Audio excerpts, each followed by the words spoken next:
Thank you. Welcome to Bonga na Rono show. Leo nimefanikiwa kuwa na mwalimu tajika ambaye anaitwa Malala, ni mwalimu wangu. Kwanza anza kujitambulisha alafu tuendelee kuongea. Asante sana. So kwa majina najulikana kama Malala Andati John. Mimi ni mwalimu na pia mimi ni muuguzi. So na experience ya 9 years ambapo nimefanya 3 years kama general nurse na 3 years kama ICU nurse, na pia nimefanya kazi ya walimu kama clinical instructor na pia part-time tutor for 2 years and 6 months. However, all along I've also taught in other colleges like Kenya Medical Training College Kitui branch, funda Kakamega 1 year as a part-time tutor, na pia nimefunda Papa Medical Training College for 1 year. Then currently I'm at Nairobi Hospital College, where I serve as a clinical instructor, part-time tutor, and also a coordinator of short programs, advanced cardiac life support, basic life support, and emergency obstetric and neonatal care for the advanced programs. Thank you so much for the introduction. Nimesikia ni mwalimu mwenye ako na experience sana. He's a very resourceful person. So leo tuko hapa kumuuliza maswali tusikie opinion yake about the trending stories and other development. So mwalimu, hii wiki tumeshuhudia mambo ya ajali sana barabarani. Yes. Hivi majuzi tumesikia ajali ilitokea huko, nafikia Mombasani huko Levy. Na wanafunzi wa chuo kikuu cha Kenyatta walifariki na pia 15. Uko na yapi ya kusema kulingana na hiyo? Kwanza tunasema ni jambo la kuhuzunisha sana, because KU is my alma mater, one of my former universities, na where I studied my first degree. Na kwanza ni jambo la kuhuzunisha for the accident that ilifanyika, na pili it was unfortunate kwamba ajali the incidents and also the prevalence of the accidents imeongezeka sana, either because maybe the current rules, zile sheria ambazo ziko sasa hivi ambazo zinastahili kuzingatiwa haswa in the transport sectors zimepoteza, they are not strictly being followed, haswa kulingana na previous regime ambapo ilikuwa inafanyika under Michuki, where the sheria ambazo za barabara zilikuwa zinatumika kwa sana, enforcement ilikuwa kwa wingi. So nadhani ni wakati mwafaka serikali itulie maanani zile sheria ambazo zinatumika kwa kuendesha magari ili kupunguza zile ajali ambazo zinafanyika, hasa ile yenye ilifanyika juzi Mombasa. Juzi ilifanyika Brian Chira, one of the TikTokers, among other people, so that inaweza punguza the number ile ajali ambazo zinafanyika ili kuepusha maafa zaidi. Hivi majuzi tulisikia serikali walikuwa wanaondolea wale polisi wako roadblocks. Unafikiria inaweza kuwa inachangia hizi mambo za ajali? Yeah, ni sawa kwa sababu unajua Wakenya wana tabia ile ambayo kwamba they need that positive reinforcement or negative reinforcement, either way. Ile ambao watu wako na sheria lakini hawazingatii. So ile watu ambao wale polisi ambao wanasimamia roadblocks wana reinforce. Ndio wakati mwingine inaongeza corruption cases ama zile watu ambao wanajihusisha kwa rushwa. But kando na rushwa kuna zile the positive, kuna zile umuhimu hizo roadblocks, but kuna pia zile negatives za hizo roadblocks. So the positives ni kuwa wana reinforce zile sheria za barabara ambazo zinapunguza ajali pia, na pia zinahakikisha watu wana comply. Licha ya kuwa pia zina increase the number of corruption cases. But ile kitu ya maana si kuondoa, ile ni to be able to address the gap. Shida iko wapi? Manufaa yake ni mengi, lakini sasa ni pale ambapo kuna challenges ndio ambapo tunastahili kuzingatia ili just to improve on the services.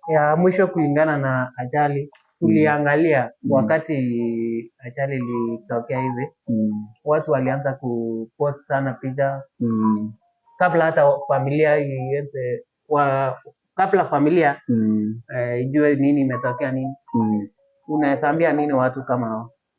I think kwanza mimi ni mwalimu wa emergency and trauma, ile ambazo tunazingatia disaster na zile pia ajali za nyumbani na za barabarani. Na mojawapo ya zile vitu tunazingatia katika emergency and trauma ni ile privacy and confidentiality. Ile kuwa habari ambazo kuhusiana na casualty, mtu ambaye amehusika kwa ajali, inastahili kuwekwa na either wale watu ambao wamehudumia mgonjwa ama hospitali ama serikali. na haistahili kutolewa kwa watu wa nje bila ruhusa ya mgonjwa ama mlo ambaye amefariki bila ruhusa ya hospitali ama ya serikali. So watu wanapopost zina cause what we call psychological trauma, kwa sababu kuna ile process mtu hupitia anapokuwa na amepoteza mtu wa karibu ama amepoteza kitu yoyote. So mtu anapopoteza mtu, kuna ile hasira, what we call the anger stage. Mtu anakuwa na maswali mengi, kwa nini imefanyika kwa sababu yake. Then kuna ile denial, ile mtu ambaye anakataa kujikubali kuwa hajapoteza huyo mtu. Then unaenda so tumesema kuna anger, then kunaenda into denial, then unaenda into depression kabla ufike acceptance, ama unaenda into depression kabla ujikubali. So mtu anapopost picha ya mtu ambaye amehusika kwa ajali na familia inapata habari kuwa amepoteza mtu kupitia kwa mtandao, kunakuwa na ile fixation, wanashindwa kuenda into the grieving process, so they get into fixated, na when they get fixated inahatarisha ya watu kupata mental disorders kwa familia, na pia ina impair healing ya wale watu ambao wamepoteza mtu kwa ajali. Asante sana kwa maoni yako, na pia watu mnasikia tuko na mtaalamu yeye mwenyewe hapa. Swali la pili mwalimu. Yes. Hivi majuzi tulisikia Ministry of Health. Yes. We are transitioning from the shift, that is the NHF to shift. That is a program which is offering a comprehensive in terms of health services. Uko na maoni yapi kulingana na hiyo? Kwanza kama mhudumu wa afya ni vyema sana kaswa kama zile the proposals ambazo zimewekwa kwa SHIF kwa itakuwa inazingatia, kando tu na kuzingatia magonjwa ya kawaida, itakuwa inazingatia other chronic illness, kama watu ambao watakuwa na cancer, watu ambao wako na kidney disorders na they're on dialysis. Sasa kwanza kama wiki iliyopita imekuwa siku ya kidney, it was a World Kidney Day. So what happens that in Kenya kuna watu wengi ambao wako na ugonjwa zile ambazo zinaitwa chronic disorders, na hizo chronic disorders ziko na financial burden. So kama SHIF itasaidia ku transfer the financial burden back to the SHIF, so that inareducia wananchi wa kawaida ile the financial burden, itakuwa vizuri sana. Then pili, it's more comprehensive package. However, it needs to be very inclusive kwa haswa kuzingatia afya wanafunzi ambao wanasoma shule. Kuna ile afya education haistahili kutolewa. Hii inastahili kuzingatiwa, inastahili kuwa be part of that SHIF, should be covered. Then two, pia kuna ile package ya linda mama, it should also be inclusive because it may increase our total number of deliveries that are being zero ambao wanazalishwa na watu ambao kuna experience, na hii ina reduce sana neonatal mortality na maternal mortality. So what the proposals are good, proposal ni mzuri, but haswa shida ya Kenya, shida iko sheria, shida ya Kenya ni implementation. Tujue tunazingatia hizo sheria ambazo tumeweka in place. Na pia NHF inakuanga na challenges kidogo, corruption cases where the hospitals are given priorities opposed to the other hospitals. A very good example ni mtu anakuwa maybe anayestahili kufanyiwa upasuaji ule unaitwa elective, ule unafanywa muda wowote. Maybe mtu alikuwa na uvimbe ama nini, unaweza kuwa na surgical package wewe hospitali fulani na wakataa hiyo code, so they have to transfer to another hospital. So kama tunaweza toa hizo pingamizi ambazo zinafanya watu wasihudumiwe na wasipate asili zile huduma za afya, na kama hizo pingamizi zinaweza tolewa na the package is okay na inazingatia pia chronic disorders is okay. The issue is not about I think the percentage of contribution haistahili kukua issue sana, kwa sababu pingamizi ambazo zinafanya watu wasihudumiwe na wasipate asili zile huduma za afya, na kama hizo pingamizi zinaweza tolewa na the package is okay na inazingatia pia chronic disorders is okay. The issue is not about I think the percentage of contribution haistahili kukua issue sana, kwa sababu kama mtu ambaye anaweza jiweza anaweza toa pesa zaidi ya mwingine, ni vema ukitoa zaidi, kwa sababu tukiwa na nchi ambayo wananchi ni wenye afya na iko na lesser burden, kwa sababu hata kama hautatoa either inaweza ku affect, you can either infected or affected, what to say, kwa afya. Unaweza kuwa mmoja wa watu wako wa familia anaweza kuwa na madhara ama anaweza kuwa na shida ya kiafya akahitaji hiyo package. So kama una contribute hiyo percentage ni sawa 2.7%, but as long as the resources are being channeled to the right services na Wakenya wanafaidika kulingana na zile services ambazo zinapeana, hiyo ni sawa na inafaidi sisi wote na inafaidi nchi nzima. Kuna tetesi ambazo zinasema kuwa kuna hospitali tachika sasa hiyo wa recognize mambo ya NHIF transition. Hivi nafikia siku 2 zilizopita tumesikia wagonjwa wakisema wamekuwa affected sana na hii mambo ya transition. Hapa hospitali zinakataa wa recognize the transition from NHIF to SHIF. What do you have to say about that? I think with my experience, I think the challenge in private hospitals. So, and the private hospital challenge inakuanga remittance. NHIF inaweza kukata, cover yake itakuwa active, ukaenda kutafuta huduma za hospitali, especially level 5 hospitals. Utapata kuwa NHIF ina cover only kitanda. Na kwa zile diagnostics ina cover only x-ray. Haiwezi cover kama ni CT scan, MRI. Kama CT scan is only average ni kutoka 7,500 to 10,000 in most hospitals. Sasa utapata kuwa hiyo NHIF hata kama una sign surgical package unakuwa ile kiwango ambayo inagharamia ni kidogo sana. Alafu challenge pia ni remittance. Hazipeleki zile pesa hazilipi kwa muda. So unapata kwa hospitali inakaa more than 3 months. Sasa ina inconvenience zile supplies, wanakosa kulipa wafanyakazi. So inafanya ile acceptance ya NHIF inakuwa vigumu sana kukubaliwa kwa ugonjwa kuhudumiwa katika private hospital, especially level 5 hospitals. Lakini kwa hospitali za serikali ni rahisi, ile remittance kama ni ile linda mama, once you update it just accumulates, inakuwa rahisi sana kwa serikali. But challenge in private hospitals, and I think it's a purely an issue of failure just to implement zile sheria ambazo zinastahili kuzingatiwa, na the process are so clear. Bora mgonjwa amesubmit na kuna evidence kuwa ushahidi kuwa amehudumiwa, inastahili kukubaliwa na pesa zake zilipwe kwa ile hospitali amehudumiwa. Lakini wewe ambapo remittance inachukua muda ama processing surgical package, yule anastahili kufanywa surgery na surgical package inachukua muda kukubaliwa, then inakuwa vigumu zile hospitali za private kuhudumia ile hali ile malipo hayatakuja kwa muda.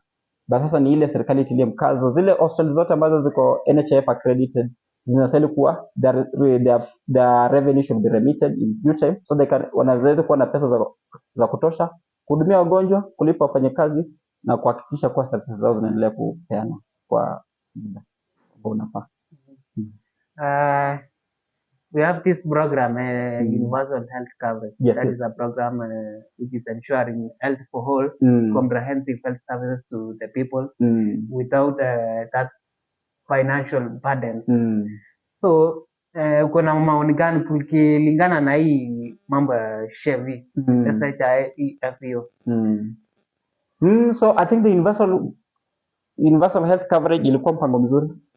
I think the problem was just implementation. It was well envisioned, na it was one target yake ilikuwa ku increase wale watu ambao wameregister kwa NHIF, then ina increase the pooling of resources. Ikisha increase the pooling of resources ama kujumuisha kwa resources ambazo zinatumika kwa afya, then ina create more revenue ambayo inasaidia ku provide free healthcare services, so that we are increasing the outreach of services to the people.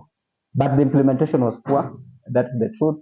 And haswa sasa ikakuwa na challenge kidogo, ilikuwa they didn't have a clear structure ya implementation, so everybody was implementing independently. Then the first pilot programs ambazo zilifanywa Makueni, Kisumu, hazikuwa na that political goodwill. Sasa ile ukosefu wa support ya serikali na hasa the political goodwill from the legislature ikafanya implementation yake ikakuwa mbaya. Now the SHIF has borrowed sections of the EOHC to implement them. So the issue the government is, if they have such wakiwa na hizo structures kama za SHIF, kitu ya maana ni implementation. The gap ya serikali kubwa inapanga implementation. So if they have borrowed most of the HC programs, then most of the HC staffs who are previously recruited, remittance pia salary ilikuwa na challenge. So if you also don't have the manpower, then it also challenges you. Then also, but however, there's a good shift ambayo serikali inazingatia promotive healthcare. So whereby the community health assistants or the public health officers in collaboration with the community health workers, they're able to increase the health promotion services. Wakati una increase the health promotion services, una reduce the referral, wale watu ambao wana refer. So you have the upstream or the downstream method. So the downstream side that una attend kwa wale watu ambao wako chini, promote the healthcare services, have the promotive services ili unapunguza wale watu ambao wana seek healthcare services. So it's a good project that's borrowed most of the UHC programs, but what is important is the implementation part of it. Thank you so much. Then the last one, there is this house levy imekuwa gumzo kwa mtaa sana. Yeah, the employed people wengine wanakataa kukatwa ile 2% or 2.5% of what the basic salary. Ni wazo mzuri ama sio wazo mzuri? Yes. Affordable housing is a good initiative. It's a good initiative, ni wazo mzuri ambazo nia yake ni kupunguza zile slums na pia kupunguza ile subdivision ya mashamba, because watu wanakuwa, so the population is also increasing in size, so ile inapunguza ile nafasi ambayo iko watu zile mashamba ambazo ziko ili kutumika kwa agriculture. Sasa housing levy inaleta zile affordable housing. Zile affordable housing ni kupeana nafasi kuwa watu wanaweza ishi sehemu fulani na watenge zile sehemu ambazo ni za mashamba ili kuendelea na agriculture, so ile inaweza kuwa na increased productivity. So it's a good idea. The issue, I think shida kubwa sana ni consultation, maybe the involvement of the public involvement. So the public wananchi wana zile dhamira kuwa hawakuhusishwa sana, ama ile walihusishwa au licha ya kuhusishwa yale mawazo yao au mapendekezo yao hayakuzingatiwa. But the truth is that you cannot satisfy everybody. If you're able to satisfy everybody, you'll not be able to achieve everything. Sometimes ni project mzuri ambayo ziko well thought of na unajua nia yake, they'll be able to achieve the goal. You are still go proceed and be able to, you take a risk, implement them and see whether it meets the needs of the people. What happens naturally during a change cycle? You'll have people who resist, you'll have people who accept. Wale ambao wana resist ama hawakubaliani na yale mabadiliko, they form a good platform for feedback. Wanakupatia ile feedback ambayo inakusaidia ku close the gap, na kusha close the gap, it helps you to take the projects to take place. So it's a good initiative. Yes, it targets most people are employed. The challenge is the assurity that you'll be able to get a house. But what we need to know is that if they were just kama saizi inasema kwa hata kama unachangia unasali kuregister kwa boma yako resources ambazo zinaweza kusaidia kujenga nyumba ambazo wanaweza jisitiri. The affordable housing should be targeting the low income people. So once they washajenga hizo nyumba, zipewe nafasi wale watu ambao wako neighbor to them na wako low income, so that we are able to pull them up. So that tukiwavuta up, they are not only we pull them up, we create a conducive environment, they are able to work and sustain themselves by having, but they can be able to afford also a good living in a good housing. Now talking about that hustler mwenye ako chini. Nilikuwa nasikia for example the total cost amount of that house maybe in 3 million. Now talking about an hustler, how will that hustler afford that 3 million mwenye mtu for example ni mtu mwenye earn tuseme 2000. How will that hustler afford? I think what the politician are seeing it as a political point. Well, in real sense, housing is a universal human right. So kama wangezingatia kwa it's a universal human rights, ita benefit everybody. So just be able to bring it, I think what they need to change is the legal framework. Not to make it that wale watu ambao wana contribute they will be the beneficiary. So it should be that it's a government deduction that is aimed to improve on the quality of housing in the slums and the respective regions. So it should be purely targeted. Tusiweke nyumba everywhere. Tuweke nyumba in a targeted sections. Tuna target Soweto slums. We are upgrading these people these living standards. Then we are able to also to reduce the environmental pollution. Let people able to afford a good housing. Then two, the issue that people should buy a house at 3 million, 1.5 million. It is not feasible. Very many people cannot afford. The current state of economy, yes, it's improving, but nobody can be able to afford a lump sum of 1.5 million or the projected 10%. 10% means you are depositing 150,000 and then you contribute per month. You will still not be able to reach the targets. Bado utakuwa unapatia nyumba wale watu ambao wanajiweza. But however, it should be the housing, the legal framework should be restructured. Saying that, it should be a government contribution by all employed staffs or depending on an individual's level of wealth. But however, the houses should be given out to the people who need them. not the same people who contributed. Even if you are contributing, you should be need, you should be able to meet the criteria.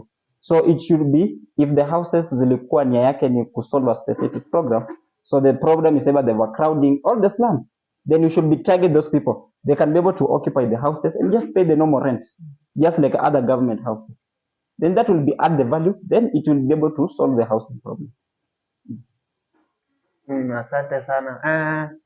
Kuna hii swala la politicians are people who are very tricky and huwa ni ngumu kwa to understand them. So watu walikuwa nafikiria huko nje it is a project politician where unajua ukimuuliza politician for example tumesema the house is 3 million wanaweza toa to tunes of 100 million watumie their relatives kununua. Wewe unaangaliaje hiyo? Of course, you see, when we are in a democratic country, we have a president with both a manager and a politician. So the housing project is part of the Kenya Kwanza manifesto. So they, according to them, they felt that one of the needs of the Kenyans, ama zile mahitaji ambayo Kenya wanahitaji ni nyumba, ama wanaishi watu waishi kwa nyumba nzuri, ama mostly they wanted to help to eradicate the slums. That's the target. So it's a political project, that's true, because it was envisioned by politicians. But life is all about politics. There's nothing that doesn't involve politics. Now, corruption is, there is a corruption cases in Kenya where people are able to favor either their family friends, their relatives, or people from a specific region to be given those ones. But if it was fair enough that we have statistics for watu ambao wanaishi Soweto slums, we have affordable housing in Soweto, tuwape watu wa Soweto. Tukiwa na Mathare, we upgrade the people of Mathare so that we are able to grow. Hakuna haja utoe mtu Western umlete Nairobi umpe nyumba, haitakuwa na manufaa, because you're just increasing the overcrowding, you're also increasing the demands in the town, then you also even exert more pressure on the already available resources. So ingekuwa vizuri if the houses are actually given to the target group, and the target group are the immediate people within those slums who need quality houses, but they should be able to be afforded. But the issue of depositing, they need to restructure the legal framework so that it does not mean to be a deposit, just to be a normal rent, where someone can be able to afford, I'm moving in, I'm not depositing any deposit, my rent is 4,000, 4,500. Those people live an affordable, meaning at least they live a good living, and they're able to pay for that rental or the rental services. Thank you so much for the opinion. One last one.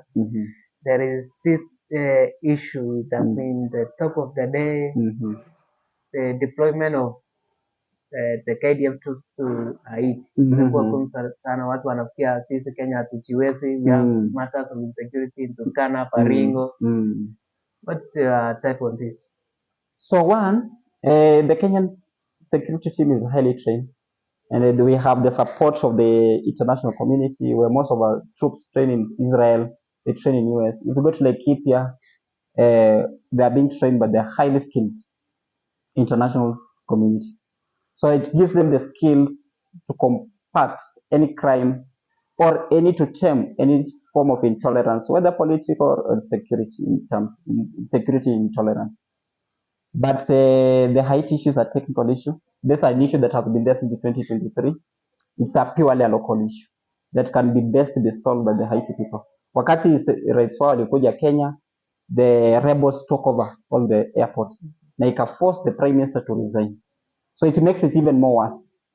They have already seen the entry points, but the good thing, jambo mzuri ni kuwa they have already agreed. The rebels have agreed that they need to go into a transition whereby they will allow the people to vote and then be able to establish at least a legally binding government. So, but Kenya as a country, we have that responsibility that as part of the United Nations, that we are also part of the troops that are also supposed to sustain or to maintain, to ensure the safety of the people in the event of either political or security intolerance in any part of the country or any disturbance of any nature. So I know Kenya are also bound by the United Nations Charter, so they are bound to do it. So sometimes the decisions inafanywa na president is because of that legal binding. So if you do not have that understanding that we have a legal binding as a country, as part of the United Nations, that we need also to contribute to bringing peace in other countries. So in the event that we also experience such intolerance, they can also be able to contribute troops to bring so that can be able to restore order. Yeah, the same way tumefanya Congo. Now, on the issue of taking the police, I don't know the criteria that was used to establish, but if you look at the settings or the nature of the intolerance in Haiti, it means actually highly skilled with high quality security arms. And the most people are the most preferred people with the KDF, the Kenya Defense Forces, because they're highly trained and they know how to maintain. And also the major role is external in nature. So they'll be able to bring order in Haiti better than the police. But the Kenya police are also equipped and they're also in a better position to bring order. But I think the process, ile kitu ambayo rais anastahili kufanya ni kuhakikisha kuwa imepitia kwa the National Assembly, it's approved. Then once it's approved, you can be able to deploy because you have a legal binding by the United Nations to bring order in other countries as per the United Nations Charter. Mm-hmm. Now, talking about the anarchy and the state of lawlessness in Haiti, I understand they had a brief conference warning the Kenyan troops from interfering with their affairs. Do you think it will be conducive for the Kenyan troops to go and work in an unfamiliar environment whereby the rebels have weapons, dangerous weapons? It's true. You see, most of those, it's alleged actually that most of those rebels are financed by the United Nations and one of the most superior countries. Those guys have the most superior guns. Their aim actually is to take control of the country's resources and then also be able to, they have their own interests, both political and economic interests. So then they have their ammunition. Then two, the weather in Haiti. It's rainy, it's heavy rains, both hailstorms and very heavy. It makes them very conducive for the Kenyan troops to sustain such weathers. If the police in Jamaica have not been able to support, to restore order in Haiti, then it becomes a little bit challenging. Yes, they have the capacity, but there is no political goodwill in the country. The entry ports have been sealed, so it makes it even difficult for the entry. Then the people will see them as non-self. So they will not get the support of the locals. So it complicates the whole matrix. So that the people do not recognize you, the rebels do not recognize you, the weather is unconducive, and you are dealing with rebels armed with a very sophisticated ammunition. They need to worsen the situation. So I think it's a time the president needs just to reconsider and be able to find truth and be able to find at least go back to the drawing board and see what are the risks, what are the benefits. Respect, sometimes this United Nations Charter, it binds us because we are debt-ridden country. We are a country with a lot of debts. So we have to bend the law, follow their guidelines, follow their rules. If they say they want this police to move, we have to move. Or else, there's no option. Your credit status will be impaired, and then you'll not be able to access most of these international loans. Talking about mesema mambo ya overthrowing of the government, it's something imekuwa common very recently. Uliona in some years back, uliona Egypt throw almost 3 presidents within a span of a very short time. Congo tried, now we have Haiti. What do you think is the problem? This mambo with overthrowing of the government of the One is a local issue because of the current state of economy. It's the current state of economy is that the people cannot be able to sustain their living across the countries. So any politicians who are able to offer manifestos that are not achievable, then it becomes a challenge. You have felt like you are not delivering. But actually you might be delivering, but you cannot be able to meet the needs of the people. Then you face that economic crisis. And one of the most revolutions is an economic revolution. When the people cannot be able, a hungry person can do anything, including overthrowing the government. Then two, actually they're not isolatively economic in nature. Some of these revolutions were brought up because of the interests of the international community. If you do not comply with the international community needs, specific tenders, specific projects, or you have a specific alienation maybe to the Asian, to the East as opposed to the West, then they will be able to sponsor somebody or to sponsor the rebels against you. Then you'll not be able to, they'll bring in a revolution. So it's both economic, but it also interests from the other external factors like the Western and the East, because they're also competing for the resources. The Western countries are competing for the resources, the Eastern countries are competing for the resources. They want to invest, they also want to get the returns for the investment. So if you're not complying with their rules and guidelines, you're not following their game, then you become a target. Thank you so much for your opinion. We have come to the end of our interview. Umesikia a very knowledgeable man, the opinions ametoa. So what do you have to tell our subscribers of Hakash Studios TV before we end? So for the Hacker Studios and TV, I know they're involved in production. They're involved in one of our tutors did that production of the songs. That's a good job, a good venture for the youths, a good investments, and also a good platform for the youth to explore their talents. So what you need is just continue offering the youth platforms for growth of their talents. It's another way of empowerment of the youth. It's another way of adding value to the community. So you need to continue supporting the youth, continue providing that platform, and continue investing in the youth. What I want to wish you is all the best as you continue investing. Where as you continue to invest in the youth, also God also sees your investments and you'll be able to reward, and you'll be able to grow as a studio and also as a platform for youth and as a platform for talent and as a platform for also for the current issues. So thank you so much. It has been an engaging interview.